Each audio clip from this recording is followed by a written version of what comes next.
네, 이번 한일 정상회담 결과를 두고 정치권에서는 엇갈린 반응을 보이고 있습니다. 여당은 셔틀 외교 복원으로 한일 관계 새 장이 마련됐다고 했지만 야당은 윤 대통령이 희대 굴종 외교를 펼쳤다며 비판했습니다. 이런 가운데 국회에서는 국민의힘 오늘 각종 설화로 논란을 일으켜온 태영호, 김재원 두 최고위원에 대한 징계 여부를 논의하게 되겠죠. 이 내용까지 포함해서 정치권 이슈들 두 분과 이야기 나누겠습니다. 장해찬 국민의힘 청년 최고위원, 권지웅 전 더불어민주당 비대위원 모셨습니다. 어서 오십시오. 안녕하세요. 네. 자, 먼저 한일 정상회담에 대한 이야기부터 나눠보겠습니다. 여야의 입장차가 참 확연하게 갈리고 있는데 두 분께서는 이번 정상회담과 방안에 대해서 어떻게 평가하시는지 먼저 좀 듣겠습니다. 어떻게 보셨는지? 네, 뭐 100% 만족스러울 수는 없겠습니다만 분명한 것은 미래로 나아가는 걸음들이 체감될 정도라는 사실입니다. 일단 우리 측에서 국내 전문가들로 구성된 후쿠시마 오염수 관련 시찰단을 파견하기로 하지 않았습니까? 예. 일본에서 IAEA라는 국제기구의 검증은 받고 있습니다만 개별 국가의 시찰단 방문이나 파견을 공식적으로 받아들인 것은 이번이 최초인 것입니다. 그 부분에 대해서 후쿠시마 오염수 방류와 관련해 대한민국의 입장이 명확하게 전달되어야 한다라는 국민들의 의견이 이번 한일 정상회담 공동 기자회견을 통해서 성과로 도출된 것이고요. 예. 제가 또 한 가지 눈여겨보는 것은 강제징용 피해자들에 대해 기시다 총리가 사과의 말, 유감의 말을 표한 것 외에도 이 다가오는 G7에서 히로시마의 한국인 원폭 피해자 위령비를 두 정상이 함께 찾기로 했다는 사실입니다. 이 부분은 그동안 역사의 그늘에서 오랜 세월 가려져 있던 문제인데 일본 정부는 히로시마 원폭 피해에 있어서 한국인들도 피해를 입었다는 사실이 이제까지는 공식적으로 인정한 바가 없습니다. 아마 첫 번째 공식 참배가 될 텐데요. 이 부분은 그 당시에 무고하게 희생당한 피해자분들과 그 가족분들에게 많은 위로가 되지 않을까. 그러니까 분명한 것은 지난번 한일 정상회담이 있었고 또 한미 정상회담이 있었고 이번에 답방 형식의 2차 한일 정상회담까지 뭔가 외교적 회담이 진행되면 진행될수록 차근차근 앞으로 나아가는 이 흐름들은 보이고 있다는 점. 그렇다면 G7에서 이제 두 정상이 이 히로시마에서 함께 참배를 하고 한미일 정상회담이 있지 않겠습니까? 거기선 또 지금의 한일 정상회담보다 한 발짝 더 나아간 어떤 결과가 나오지 않을까 계속해서 기대감을 갖게 하는 흐름이기 때문에 예. 국민 여러분께서 회담 하나하나만을 바라보시기보다는 이 성과나 흐름 전체를 바라봐 주시면 대한민국 정부가 동북아 외교의 어떤 주도권을 잡아가고 있다는 것을 아시지 않을까 하는 생각이 들었습니다. 예, 어떻게 평가하고 계시는지요? 사실 이제 그간 한일 정상회담을 하면서 네. 한국이 내어줬던 것을 이제 되갚음을 받았어야 되는 시기였는데 그렇지는 못했던 것 같아요. 예를 들면 후쿠시마 방사능 오염수 그 방류 관련해서 시찰단을 보내겠다고 했는데 시찰단과 조사단은 다릅니다. 그러니까 조사단은 가서 직접 조사할 권한이 있는 채로 이제 가는 것인데 시찰단은 그냥 거기서 설명하는 것을 듣고 오는 것에 지나잖아요. 그리고 아까 국제원자력기구 이야기도 해주셨는데 작년에 체르노빌 관련해서 네. 제한구역에 국제원자력기구가 조사한 것과 네. 그린피스 등 다른 기구가 조사한 것의 차이가 매우 컸습니다. 무슨 말씀을 드리냐면 국제원자력기구에서는 사실 원자력 방사능 관련한 문제에 대해서 되게 온건하다는 것이죠. 그러니까 과학적으로 정확하기보다는 되려 방사능 관련한 조치가 충분히 잘 되고 있다는 입장에 서서 하고 있기 때문에 국민들이 보기에는 시찰단이 간다고 해서 그리고 국제원자력기구가 그냥 정상이라고 발표한다고 해서 안심이 되는가 했을 때 그렇지 않은 것 같아요. 그래서 그 면에서도 사실은 한국의 어떤 국익을 충분히 대변해내지 못했다는 생각이 들고요. 또 하나 저는 주목했던 것은 윤석열 대통령이 이번에 그런 이야기를 하셨어요. 그 한일 청구권 협정의 내용과 그리고 2018년 대법원 판결의 내용을 잘 절충해서 법적 완결성을 띈 제3자 변제안에 대해서 또 언급하셨거든요. 근데 이제 2018년 대법원 판결을 보면 사실 강제동원 피해를 1965년 청구권 협정에서 일본은 인정하고 있지 않아서 거기 청구권 협정에 포함되지 않았다는 게 대법원 판결이에요. 근데 역시나 또 반복해서 대법원 판결을 무시하는 듯한 발언을 윤석열 대통령께서 또 하신 겁니다. 그래서 그 두 가지 면에서 사실 얻었다기보다 내준 것을 다시 확인했다는 정도가 적절하지 않을까 싶습니다. 예, 기시다 후미오 총리가 오늘 떠나게 되는데 떠나기 전에 지금은 이제 한일연맹 의원들과 면담을 하고 있다고 전해집니다. 원래 민주당 의원들이 사실은 이게 참여할까 고심을 하고 있다라고 전해졌었는데 지금은 이 정진석 그리고 윤호중 의원 이렇게 두 의원이 참석하게 됩니다. 민주당이 참석 결심하게 된 계기는 어떤 걸까요? 사실은 지금 그 어떤 들러리 서지 않을까 하는 우려 때문에 참석하지 않을 것을 고민하셨던 것 같은데 그래도 어쨌건 기시다 총리를 직접 만나서 항의하는 게 맞겠죠. 항의 차원에서 네. 참석을 결정했다. 저는 그렇게 생각합니다. 후쿠시마 오염수 방류 관련해서도 예. 여전히 뭔가 어떤 국민들의 안전과 관련된 우려가 불식되지는 않은 상태입니다. 거기에 대해서도 직접 이야기하시는 게 맞다고 생각하고 그리고 제3자 변제안을 윤석열 대통령께서 발표하시긴 했으나 여전히 국내에서 그것이 적절했는가? 대법원 판결을 행정부가 무시하고 피해자의 동의도 없이 제3자 변제안을 발표하는 것이 적절하지 않았다는 이야기를 하시지 않을까 싶습니다. 예, 이렇게 만나고 나서 어떤 이야기들을 하게 되고 그 이야기들에 대해서 어떤 이야기들이 나왔을까 항의를 하게 되는 민주당이라고도 했었는데 기시다 총리가 그에 대한 또 어떤 답변을 할까 뭐 이런 부분도 사실 관심이 가거든요. 근데 저는 어쨌든 한일 의원연맹의 간사인 윤호중 전 원내대표가 참석한 것 자체는 잘했다라고 말하고 싶습니다. 거기서 뭐 무슨 이야기를 하던 간에 만남이나 대화 자체를 피하고 덮어놓고 비판만 하는 것보다는 민주당의 입장이 있다면 기시다 총리에게 전할 수 있는 거죠. 아마 윤호중 의원이 기시다 총리 듣기 좋은 말을 하진 않을 겁니다. 그런데 그 부분이 오히려 기시다 총리 입장에서 생각할 때 대한민국 야당이 이렇게까지 반대하는데도 불구하고 윤석열 대통령과 정부가 굉장히 어려운 결단을 했구나. 그렇다면 이렇게 어려운 어떤 대한민국 국내의 정치 상황을 고려해서라도 일본 측에서도 뭐 G7이나 앞으로 기회가 계속 많지 않습니까? 만날 기회가 셔틀 외교가 복원됐기 때문에 예. 우리가 좀 더 호응 있는 조치를 해야겠다라고 생각하는 협상의 지렛대 역할을 사실 야당의 쓴소리가 할 수도 있는 부분이거든요. 예. 뭐 윤호중 의원도 정치를 하루 이틀 한 분이 아닌데 가서 뭐 결례가 될 만한 이야기를 한다던가 판을 엎진 않겠죠. 그러니까 쓴소리 정도를 할 텐데 예. 저는 그 쓴소리는 우리가 이제 한일 양국이 협상하는 데 있어서 예. 동력이 될 수도 있다고 생각을 해요. 그러니까 이게 마찬가지 예로 국내 보수 정치권 일각에서 자체 핵 무장론을 계속 이야기하는 게 오히려 미국에게 협상 카드가 되어서 핵 우산 확대라던가 워싱턴 선언을 조기에 이끌어낸 측면이 있는 것처럼 윤호중 의원이나 이 민주당의 어떤 일본을 바라보는 비판적 시각이나 부정적 견해가 만약 안 좋게 이용되기보다는 또 협상의 지렛대로 활용될 수 있다면 그 또한 긍정적일 거라 생각하기 때문에 일단은 만난 것 자체가 잘한 일이고 이 한일 의원연맹과 기시다 총리의 회담이 끝나고 예. 뭐 기자회견이나 또는 백브리핑 정도 있지 않겠습니까? 예, 예. 끝났다고 전해지더라고요. 네, 그 자리에서 어떤 이야기 나오는지 저도 한번 지켜보고 싶습니다. 예, 발언 내용이 공개되면 그 부분도 저희가 좀 바로 전해드리겠고요. 국민의힘 이야기 좀 넘어가 보겠습니다. 오늘 윤리위 회의가 열리게 됩니다. 이 원래 저희 방송 오시기 직전에 최고위원 회의 항상 늘 이제 일주일에 2번 참석하고 오시고 원래 오늘 이제 회의가 있는 날인 걸로 알고 있는데 취소가 됐죠. 네.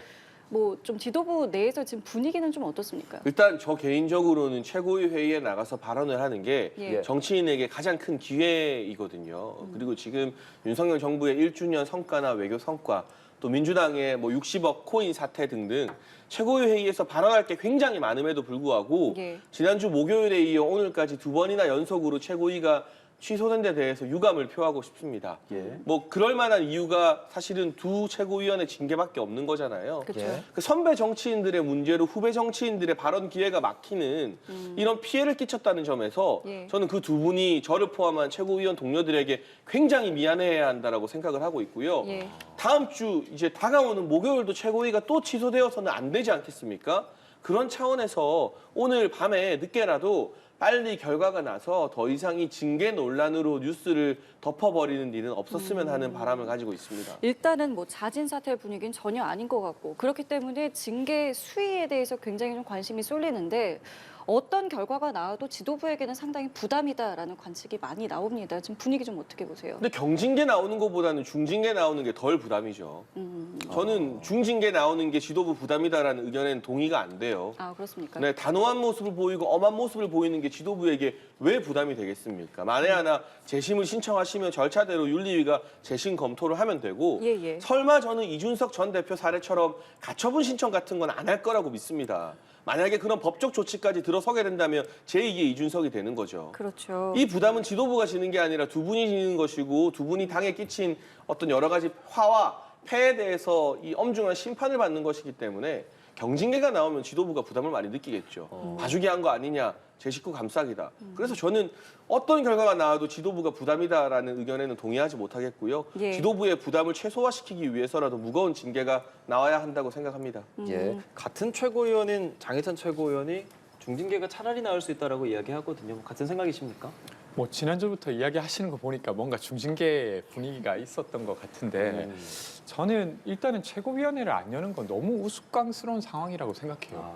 그러니까 학교 폭력이 문제이기 때문에 학교를 없애는 것과 거의 비슷한 겁니다. 그리고 아직 징계가 확정되지 않았는데 그 사람의 말을 막기 위해서 최고위원회를 열지 않는다? 그 열지 않는 이유가 발언권을 주지 않기 위해서 저는 그렇다고밖에 볼 수 없다고 생각하고요. 그래서 두 번이나 이제 최고위원회를 안 연 거 아닙니까? 혹여나 그 두 최고위원이 말을 하는 게 부담이 될까 싶어서 되게 이상한 상황이라고 생각하고 최소한 민주적 정당성을 부여받은 최고위원이 말할 수 있는 것조차 막아야 될 정도로 엄격한 상황인지는 저는 잘 모르겠습니다만 최소한 말은 할 수 있게 해줘야 된다고 생각되고요. 그리고 이번에 만약에 태용호 의원이 징계되는 사유가 이진복 정부 수석과 관련해서 있었던 일을 자신의 보좌진 회의에서 말했던 것 때문이라고 하면 저는 이것 역시 국민들이 보기에 되게 우스울 거라고 생각합니다. 왜냐하면 당무 개입을 한 게 문제지 그것을 듣고 보좌진 회의에서 이야기 나눈 게 문제겠습니까? 물론 이제 결과적으로 태용호 의원의 그 어떤 녹취록이 공개되면서 국민의힘에 부담이 된 건 맞습니다만 그래도 문제가 되는 사람을 징계하거나 혹은 그에게 항의해야지 그것을 거쳐간 사람이 있었던 것만으로 그 사람의 이야기가 녹취가 공개됐다는 것만으로 태용호 의원을 징계한다고 하면 저는 이 징계 기준이 나중에 되게 부메랑이 되어서 누구라도 어떤 당에 좀 밉보인 사람은 같은 이유로 징계가 가능한 상황이어서 원칙을 지키기 어려운 방식으로 징계가 되는 거라서 좀 웃긴 상황이라고 생각합니다. 예. 징계 자체의 원칙을 훼손시키는 일일 수 있다라는 지적이신데요. 동의하시는지요? 아니요, 저는 무슨 말씀하시는지 잘 모르겠고요. 뭐 이런 문제가 불거지면 윤리위에서 그 사안을 객관적으로 파악해서 징계하는 건 당연하고 이진복 수석과 태용호 의원의 말은 일치합니다. 만약 두 사람의 해명이 달랐다면 예. 진상조사가 필요했겠죠. 그러나 두 사람 모두 다 이 해당 발언 주고받은 적 없이 태용호 의원이 의원실 직원들에게 과장한 것이다라고 일치된 해명을 내놓고 있기 때문에 그 해명까지 안 믿겠다고 하면 도리가 없는 거예요. 뭐 어떻게 하겠습니까? 그리고 뭐 태용호 의원 입장에서도 본인의 징계를 조금 낮추기 위해서라면 책임을 돌려야 되는데 그러지는 않았잖아요. 예, 예. 그러니까 이 부분에 대해서는 뭐 명확하게 이미 책임 소재가 가려진 부분이고요. 그리고 예. 그 대신 다만 앞으로는 당무 개입 오해를 살 수 있는 어떤 행위나 여러 가지 만남 등에 대해서 이 당도 그리고 대통령실도 조심할 필요 정도는 있겠죠. 그런데 예. 지금 이 사안에서 태의원 징계를 해야 하니 뭐 대통령실 수석도 끌어들이는 건 전형적인 민주당식의 이 대통령실 걸고 넘어지기에 지나지 않는다고 생각하고 윤리위나 당무감사위가 이제까지 주어진 뭐 객관적인 정황이나 두 분 의원들의 소명을 듣고 뭐 합리적인 판단을 내릴 거라고 생각하고 있습니다. 근데 이게 지금 당원권 정지가 만약에 1년 이상의 중징계가 나오게 되면 사실 총선 출마가 불가능하게 되잖아요. 네. 이 두 최고위원이 그 부분에 대해서 그냥 다 인정하게 될지 혹은 거기서 또 반발을 하게 된다면 당내 좀 잡음이 커지지 않을까 이런 목소리도 좀 있습니다. 근데 반발이 무서워서 징계를 대충 하면 예. 당장 여기 연합뉴스부터 봐주기다, 제살, 뭐 제 식구 감싸기다, 팔에 안으로 굽는다라고 예. 엄청나게 비판하지 반발을 않겠습니까? 하기는 하겠습니까? 예. 그거는? 모르겠어요. 제가 예. 그 두 분의 속마음을 알 길은 없으나 그리고 징계 수위를 지금 단정할 수는 없으나 예. 반발이 무서워서 징계의 처벌 수위를 낮춰주자 그렇게 됐을 때 더 무서운 건 언론과 국민들의 비판이죠. 반발이라는 것은 재심을 통해서 할 수도 있는 것이고 아까 제가 말한 가처분 신청도 가능한데요. 당내 일에서 절차적 정당성이 갖춰졌다면 가처분이 받아들여지는 경우는 거의 없습니다. 그리고 법적 가처분 신청을 하게 되었을 때 이 정치적 결과가 어떻게 주어지는지는 이준석 전 대표 사례에서 충분히 보지 않았습니까? 예. 재심이 만약에 들어오게 되면 윤리위에서 다시 한번 들여다보고 기각을 할지 또는 뭐 양형에 참고를 할지는 결정하겠죠. 예, 예. 민주당 같은 경우는 최강욱 의원 짤짤이 발언에 대해서 6개월 당원권 정지 징계가 나왔는데 재심을 청구했고 1년 넘게 그 재심에 대한 결과가 나오지 않았어요. 사실상 재심 미루기로 면죄부를 준 셈인데요. 국민의힘은 그렇게 할 생각이 전혀 없다는 것을 미리 알려드립니다. 예, 이러한 과정들이 물론은 굉장히 좀 가정을 더한 거긴 합니다만은 당장 지금 지도부 입장에서는 내년 총선을 바라보고 뭔가 똘똘 뭉쳐야 되는 상황에서 이런 것들이 반복되는 것 자체를 바라보는 시선이 그렇게 좋진 않을 수 있다는 생각이 드는데 어떻게 좀 해결해 나가야겠습니까? 그러니까 이렇게 동호 반복을 하게 되는데 똘똘 뭉치자고 봐주면 연합뉴스가 가만히 있겠냐고요. 국민의힘 봐라, 국민적 눈높이와 떨어진 징계다. 이 제 식구 감싸기다라고 엄청 비판하겠죠. 지금 우리가 가장 두려워해야 될 것은 국민들의 시선이라고 생각을 합니다. 예. 그 국민들의 시선은 언론이 비판 기사로 대신 말씀해 주시는 거잖아요. 그러니까 물론 이 중징계가 주어졌을 때 당내 결속이 어느 정도 흔들릴 수도 있고 이로 인한 분란이나 다툼이 조금 더 길어질 수도 있겠지만 네. 그것보다 더 무서운 것은 국민들의 싸늘한 시선과 실망이기 때문에 국민들께 지금이라도 늦었지만 국민의힘이 달라지겠습니다. 실수한 사람들, 국민 눈높이에 맞지 않는 사람들 읍참마속하겠습니다라고 보여드리는 게 저는 최우선이라고 생각합니다. 예. 조금 전달하기 위해서 말씀드리려고 하는데 이번 징계가 저는 진짜 이상할 거라고 생각되는데 만약에 징계가 되게 되면 왜 그러냐면 그러니까 당무 개입한 것에 대해서는 제대로 항의하지 않은 채 한 의원이 자신의 보좌진 회의에서 과장을 했다는 이유로 징계를 하게 돼요. 이것이 실제 징계로 확정되게 되면 다른 국민의힘 의원들도 보좌진 회의에서 뭔가 과장하거나 거짓말한 게 드러나면 또 징계를 받아야 됩니다. 사실은 국민들이 보는 어떤 문제적 지점은 그러니까 내부 총질 문자를 그때 대통령께서 원내대표에게 보냈었던 문제, 아니면 전당대회에서 룰을 변경하거나 나경원 전 의원이 출마하지 못하게 한 문제, 그리고 지금 이번에 태영호 의원의 공천 관련한 이야기까지 연결되는 겁니다. 그래서 대통령실에 대한 제대로 된 이야기를 하지 않은 채 태영호 의원만 징계한다고 하면 그것이 제대로 된 문제 수습인가 하는 부분을 이야기 드리고 싶습니다. 예, 알겠습니다. 이 결과가 어떻게 나오는지에 따라서 저희가 또 추후에 두 분과 이야기 좀 나눠보겠고요. 이번에는 민주당 김남국 의원의 가상화폐 거래와 관련한 두 분의 이야기 좀 들어보겠습니다. 현재 언론에 나온 이야기를 좀 정리해 보면, 그러니까 작년에 보유 중이던 이제 가상화폐를 전부 인출을 했고 이것에 대해서 좀 이상 거래 이제 조짐을 본 정보분석원이 검찰에 이제 통보를 하면서 검찰이 현재 수사 중인 상황인데.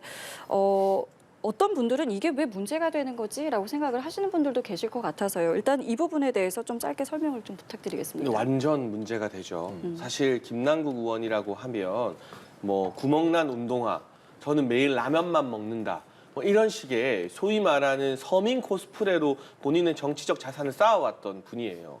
그랬는데 뒤로는 최대 60억 이상의 코인을 가지고 있었다. 이 자체가 국민을 기망한 거죠.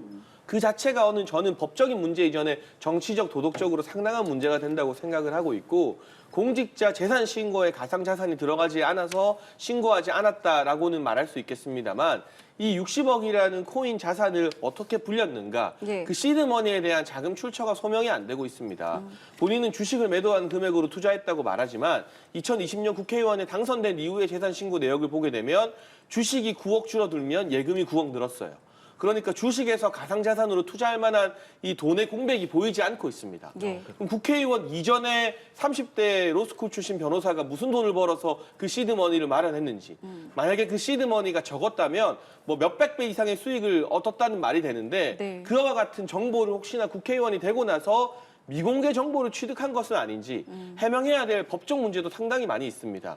특히 위믹스 코인이라는 것은 한동훈 장관도 설명한 것처럼 소위 말하는 국내에서 발행된 김치 코인입니다. 코인의 안정성이 우리가 흔히 알고 있는 비트코인이나 이더리움 같은 전 세계적으로 거래되는 코인에 비해서 떨어지는 편입니다. 상대적으로. 그런데 정말 투자의 신처럼 저점에 매수해서 고점에 매도한 것이 사실이라면 네. 그 투자 비결이 순수한 감인 것인지 아니면 내부 정보인 것인지는 우리가 당연히 궁금해할 수 있는 부분 아니겠습니까?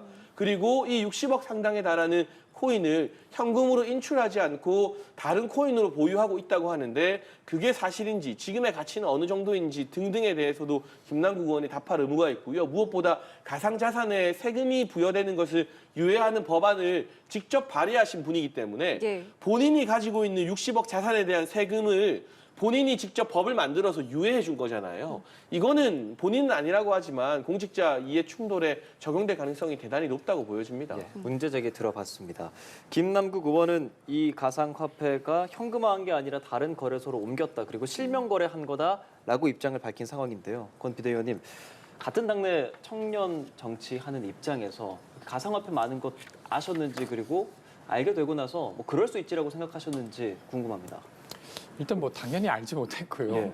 근데 일단 저는 뭐 그것이 실명 거래였고 그리고 다른 코인을 또 샀다 이런 걸로 해명되진 않고 예. 일단 김남국이라는 정치인이 가지고 있었던 이미지와 좀 배반되는 이야기였기 때문에 비판은 받을 거라고 생각됩니다. 그리고 60억이나 되는 예. 실제로 60억인지 아닌지 모르겠지만 보도된 것에 의하면 그러한데 그런 것들을 봤을 때 사람들이 관심을 가질 수 있는 이슈라고는 생각돼요.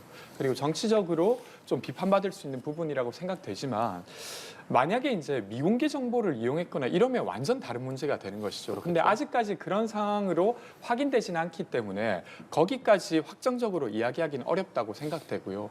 또 하나 더는 가상화폐 과세유에 관련한 법안의 발의를 함께 했다는 것이지 않습니까? 근데 제가 기억하기로 예. 그때 이제 대선 경선 캠프에서 이와 관련된 법안 이야기를 했었습니다. 그러니까 당시에 어떤 코인 투자라고 하는 게 되게 투기성만 있는 게 아니라 청년들이 목돈을 모으기 위해서 할 수밖에 없고 문재인 정부가 과세를 하기로 했긴 했으나 아직 그 관련한 것들이 정비되지 않았는데 과세를 유예할 필요가 있다는 전반적인 분위기가 있었어요. 그래서 제가 이야기 드리고 싶은 거 이 법안에 함께 했던 게 자신의 어떤 세금을 덜 내기 위해서 막이라고 단정짓긴 좀 어렵다는 이야기를 드리고 싶습니다. 예, 김 의원 같은 경우에는 이제 모든 의혹에 대해서 굉장히 좀 강한 어조로 반발을 하고 있습니다. 뭐 정치 생명과 전 재산까지 걸겠다라고 하면서 이런 이야기를 했어요. 근데 이런 뭐 정보가 언론에 흘려진 것은 한동훈 검찰의 작품이다. 물론 이제 한 장관 같은 경우는 굉장히 좀 강하게 반박을 했고요. 이런 발언들은 좀 어떻게 보셨습니까? 그러니까 저는 과대망상이라는 생각이 들어요. 한동훈 장관이 뭐 김남국 의원 하나 잡자고 기획수사를 하겠습니까? 한 장관 해명처럼 이야기한 입장문처럼 누가 김남국 의원에게 거액의 이 김치코인 사라고 강요한 적도 없고 그걸 단기간에 갑자기 막 많이 인출해서 FIU라고 하는 예. 국가금융기관에게 뭔가 이상 거래로 감지되라고 말한 적도 없습니다. 60억 코인의 보유 자체도 놀라운 일이지만 이게 어떻게 금융당국의 레이더에 걸렸느냐? 단기간에 거액을 한 거래소에서 인출하게 되면 아 이거 뭔가 이상하다라고 신고가 들어온다고 합니다. 그 과정에서 걸린 것이죠. 예. 만에 하나 뭐 사건의 전말은 더 밝혀봐야 되겠습니다만 특별한 이유 없이 가상화폐 실명제가 적용되기 직전에 불과 한 달 전에 갑자기 최대 60억 원 규모의 코인을 본인의 거래소 지갑에서 꺼내서 인출한 것 이게 정상적인 행위로 보기는 좀 어렵지 않습니까? 마치 금융실명제가 도입되기 이전에 차명 계좌에 있던 거액의 현금을 누군가 수십억 인출했다면 당연히 김영삼 정부 때 금융실명제 도입되고 나서 이게 알려졌다면 뭔가 이상하다 숨겨놓으려고 한 거 아니냐라고 비판을 받을 수밖에 없는 겁니다. 이 부분에 대해서 한동훈 장관 탓을 하는 것은 너무나 이해되지 않는 처사이고요. 한동훈 장관이나 저희 국민의힘이나 김남국 의원이 오래오래 의정활동하는 게 더 도움이 되는데 뭐하러 굳이 이걸 잡아내서 기획수사를 하겠습니까? 예. 권주영 비대위원님께서는 이렇게 말하는 상황에 대해서 어떻게 생각하셨어요? 그러니까 그 이제 김남국 의원과 관련된 정보가 이제 돌면서 그것이 미공개 정보를 이용한 거 아니냐라고 억측해서도 안 되는 것처럼 이 사안을 놓고 당장 한동훈 장관의 기획 작품이다라고 말하는 것도 전 적절하지 않다고 생각합니다. 일단 받아야 될 비판은 받고 그리고 해명해야 될 것은 좀 해명하는 식으로 분리해서 대응하는 게 적절하다고 생각하고요. 우선 좀 억울하겠지만 좀 보통 국민들이 보기에도 저렇게 젊은 정치인이 상당한 양의 코인을 가지고 있었다는 게 좀 의아하기 때문에 예. 그 부분에 있어서는 좀 감수해야 될 건 감수해야 되지 않을까 싶습니다. 김남국 의원 사실 지금 자신의 정치 생명과 전 재산을 걸고 뭐 진실 게임 해보자 이런 식의 입장도 내고 있잖아요. 왜 그러는 걸까요? 이게 정말 본인이 많이 억울한 걸까요? 저는 뭐 워낙 이슈가 되니까 예. 분명하게 메시지를 내기 위해서 이야기하신 거라고 생각되는데 뭔가 진실 게임을 하자 이런 식으로 접근하는 건 저는 좋지 않다고 생각합니다. 그래서 어쨌건 투자를 한 게 맞고 이 정도 이익을 얻었는데 그것 자체가 좀 되게 국민들이 보기에 적절하지 않았다고 보실 수 있다. 그 부분 감내하겠다. 그러나 법적인 문제는 없었던 것을 다시 말씀드린다 정도가 적절하지 않았을까 싶습니다. 예, 이번 상황에 난감해진 건 역시 박강원 원내대표 체제 출범 이후에 이 당 쇄신 논의에 불을 지피려고 했던 민주당입니다. 일단 민주당은 공식 논평을 내지 않고 있고요. 국민의힘에서는 관련해서 맹공을 펴고 있는데요. 내용 듣고 대담 이어가겠습니다. 관련해서 당의 입장은 따로 아직 없는 건가요? 지금 소통하고 있는 단계여서요. 네, 지금 현재 상황은 관련해서 상황 공유하고 그리고 소통하고 있는 그런 단계입니다. 네. 김남국 의원의 대국민 환장쇼가 점입 가경입니다. 뜬금없이 모든 것을 걸고 진실 게임을 하자며 배팅에 가까운 협박을 하고 구멍난 저가 운동화를 신는다고 하고 한 푼 주시라며 눈물겹게 후원금을 구걸하며 보여준 약자 코스프레의 이중성에 입을 다물지 못하고 있는 것입니다.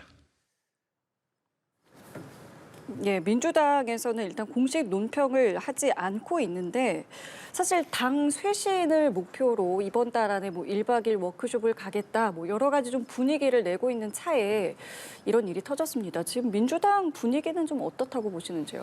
저는 뭐 이것이 쇄신과 연결되는 지점은 아니라고 생각되는데요. 그러니까 예를 들면 김남국 의원이 후원금을 모으기 위해서 노력하고 예. 그리고 좀 검소하게 살았다는 것 자체가 이번에 드러난 재산 규모랑 좀 배치되긴 하더라도 예. 이게 민주당 전체의 어떤 분위기를 만드는 일은 아니었습니다. 개인이 어쨌건 생각보다 많은 돈을 가지고 있었고 투자를 하고 있었구나가 확인된 것일 뿐이라서 저는 뭐 쇄신의 어떤 걸림돌이 되거나 그러지는 않을 것 같고요. 되려 쇄신은 쇄신대로 해야 되지 않겠습니까? 어쨌건 원내대표가 새로 뽑혔고 지금 돈봉투 관련해서도 뭔가 전체적으로 조사하자까지 이야기가 나오고 있지 않습니까? 그래서 1박 2일 워크숍은 그대로 진행해야 된다고 생각되고요. 근데 만약에 이 사안이 정말로 이해충돌 방지가 법적으로 그것이 문제될 만큼의 사안이거나 아니면 미공개 정보를 취득해서 예. 이 같은 이익을 얻었다고 하면 완전 다른 문제가 되는 것이죠. 예. 그러면 저는 당이 되게 적극적으로 개입해서 김남국 의원이 재산을 취득한 것들을 낱낱이 밝히고 적당한 처분을 해야 된다고 생각하지. 근데 그런 상태가 아니라고 하면 저는 당 차원에서 뭔가 이것을 가지고 쇄신의 내용으로 삼을 수는 없다고 생각합니다. 그렇다면은 지금 국민의힘에서는 윤리위 제소 방안에 대해서 이제 검토하겠다라는 입장을 갖고 있는데 그 부분에 대해서는 그럼 동의를 하십니까? 그러니까 저는 앞서 말씀드렸다시피 이것이 이해충돌 지점이 있었고 예. 거기에 이제 관련한 정보를 알고도 이 같은 조치를 했다고 하면 윤리위에 제소할 수 있는 사안이죠. 근데 그것까지는 아직 확인이 안 됐지 않습니까?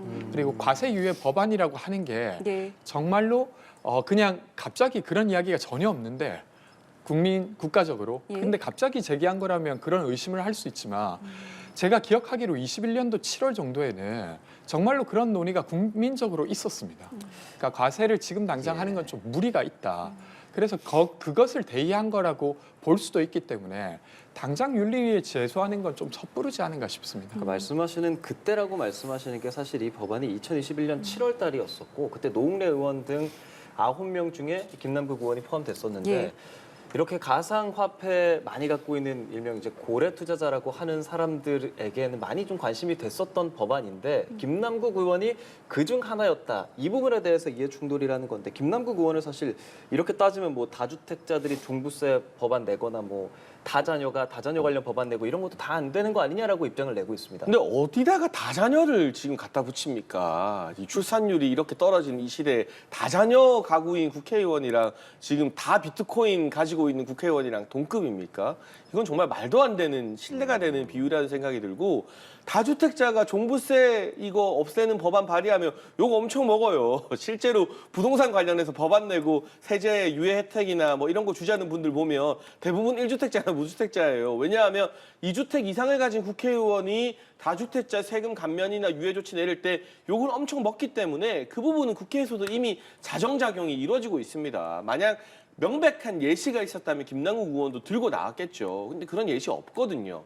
그리고 저는 당연하게도 다주택자가 이 다주택자에게 혜택을 주는 정책을 법안을 발의하면 안 된다고 생각을 하고 있고 예. 마찬가지로 김남국 의원도 거기에서 예외가 될 수는 없는 거예요. 국토위에 있으면서 부동산 정책 내면서 자기가 이득 보면 당연히 욕 먹겠죠. 이재명 대표 국방위에 있었는데 방산 주식 매각 안 하고 있다가 욕 엄청 먹고 방산 주식도 백지신탁했잖아요. 마찬가지입니다. 이 법안 발의를 하더라도 본인이 60억에 이르는 거액의 가상화폐 가지고 있었는데 세금 감면해주고 유예해주는 법안 발의했으면 당연히 법적인 처벌 여부 이전에 비판을 받는 게 마땅한데 이제 와서 법적으로 문제가 안 되니까 다자녀까지 끌어들이면서 이거 뭐 나만 그런 거 아니다라고 말하는 것은 너무나 글쎄요 양심 없는 모습이 아닌가 싶고요. 저는 이제라도 여야에서 예. 국회의원들의 가상자산 보유 여부에 대해서 전수조사를 하면 좋겠습니다. 김남국 방지법에 대해서도 강하게 말씀을 하셨더라고요. 근데 아마 이번 일이 터지고 이 가상자산이 재산 공개 대상이 아니었다는 부분에 대해서 놀라신 분들도 꽤 계셨을 것 같아요. 사실 여러 명의 의원들이 이미 법안 발의를 해놓았고요. 예. 민주당에서도 이제 이 카카오뱅크 출신의 이용우 의원이 이 법안 발의 해놓은 거 다시 한번 알리시더라고요. 가상자산이 왜 국회의원과 고위공직자 재산 공개 내역에 포함 안 되는지 저도 참 고개를 갸웃거리게 됐습니다. 예. 요즘 이게 불법적인 증여나 상속의 용도로 쓰이기도 한다라는 보도 심심찮게 나왔는데 예. 상임위도 아직 통과 못했다고 해요. 이건 정치인들이 그야말로 본인들에게 껄끄럽고 불리한 법안 그냥 막아놓고 뒷전으로 팽개쳐 놓은 결과가 아닌가 싶어서 하루빨리 통과시켰으면 좋겠습니다. 네, 이런 오해를 막기 위해서라도 법안이 빨리 통과가 돼야 할 텐데요. 네, 저는 필요하다고 생각합니다. 어쨌건 이제 시대가 변하면서 과거에는 주식 정도까지만 예. 공개해도 됐었다면 지금 그런 상황 아니지 않습니까? 예. 그래서 가상자산까지 공직자의 어떤 재산 공개 목록에 들어가는 게 맞다고 생각하고요. 그리고 어쨌건 이게 이제 이해충돌 관련해서 정치적으로 저는 비판할 수는 있지만 당장 법적인 문제는 아니기 때문에 그와 관련된 좀 혐의가 드러나면 이것에 관한 이야기를 좀 더 이어갔으면 좋겠다는 혐의가 생각입니다. 드러나면 네. 그렇다면 사실 이제 민주당 입장에서 쉽게 입장을 못 내는 이유에 대해서 일단 60억을 갖고 있었던 건 사실인 걸로 지금 보도가 되고 있고 네. 민주당 내에서 또 코인이나 가상자산을 많이 갖고 있는 인원이 있을 수도 있기 때문이라는 분석 보도들이 나오거든요. 네. 지금 이 상황에 대해서 아예 입장을 안 내는 것보다 일종의 뭐 국민적으로 그렇게 우리가 많이 말했던 것에 대한 사과 뭐 이런 정도도 필요가 없을까요? 저는 이게 당이 사과할 일인가 싶긴 합니다.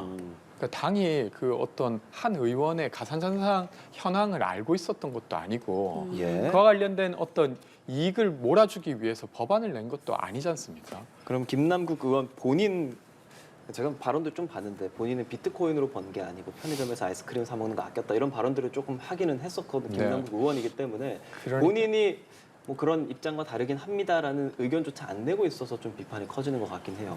그러니까 만약에 김남국 의원이 스스로에게 씌워진 혐의를 제대로 답변 못한다고 하면 나중에 민주당 차원에서 어떤 입장을 내거나 혹은 아니면 김남국 의원에게 따로 좀 입장을 내주면 어떻겠냐라고 권하거나 이런 조치는 있을 수 있겠지만 지금 당장 여기에 대해서 어떤 공식적인 입장을 내는 것이 적절한가 싶긴 합니다. 예, 수사를 통해서 위법 여부가 아직 밝혀진 것이 아니기 때문에 당 차원에서의 사과는 부적절하다라는 말씀이신데 어떻게 좀 보고 계세요? 글쎄요, 뭐 민주당은 사과에도 왜 이렇게 조건이 많이 붙는지 잘 모르겠어요.